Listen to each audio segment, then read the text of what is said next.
is a new sheriff in town. So therefore, all indolent, lethargic, and apathetic idiosyncrasies must be terminated.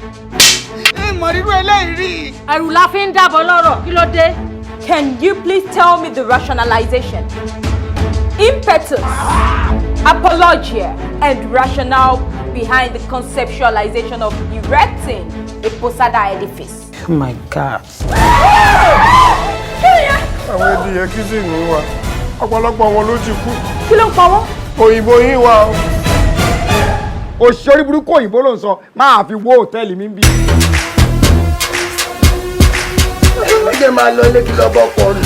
you are a married woman? What is the exculpatory exegesis? Abetting your adjudication to luxuriate your orangutan career in the kitchen. Mama Faraga,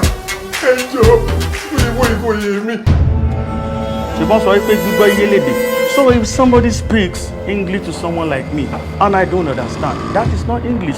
It is mumbo jumbo. Will you just shut up, idiot? Nonentity. Scallywag of Homo sapiens. The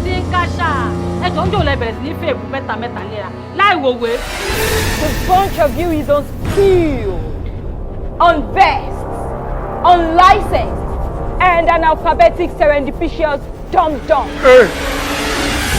You're not alone.